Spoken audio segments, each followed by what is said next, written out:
নমস্কাৰ এক বিশেষ খবৰৰ সৈতে ষ্টুডিঅ'ত গৈছো মিপি ৰাজ্যৰ প্ৰচণ্ড ধুমুহা বৰষুণৰ আশংকা আৰু ক্ৰমাৎ ভয়াৱহ হ'ব পাৰে ৰাজ্যৰ বান পৰিস্থিতি ইতিমধ্যে বতৰ বিজ্ঞান কেন্দ্ৰই ৰাজ্যৰ কেইবাখনো জিলালৈ এলাৰ্ট জাৰি কৰিছে জনাই গৈছে এই মুহূৰ্তৰ শেষ খবৰটো ৰাজ্যৰ ভিন্ন প্ৰান্তত ধুমুহা বৰষুণৰ আশংকা বতৰ বিজ্ঞান কেন্দ্ৰই জাৰি কৰিছে এলাৰ্ট ৰাজ্যত বান পৰিস্থিতিয়ে ভয়াৱহ ৰূপ ধাৰণ কৰাৰ আশংকা কৰা হৈছে গুৱাহাটীকে ধৰি বহু ঠাইতে নেৰানেপেৰা বৃষ্টিপাত ৰাজ্যৰ বহুকেইখন জিলা এতিয়া বানপানীৰ কবলত তাৰ মাজতে বতৰ বিজ্ঞান কেন্দ্ৰই সতৰ্কবাণী জাৰি কৰিছে আৰু সেই সতৰ্কবাণীলৈ এতিয়া চিন্তিত হৈ পৰিছে সাধাৰণ জনতা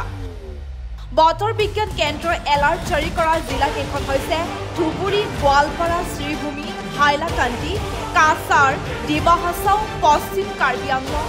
আংলং গোলাঘাট ধেমাজি ডিব্ৰুগড় তিনিচুকীয়া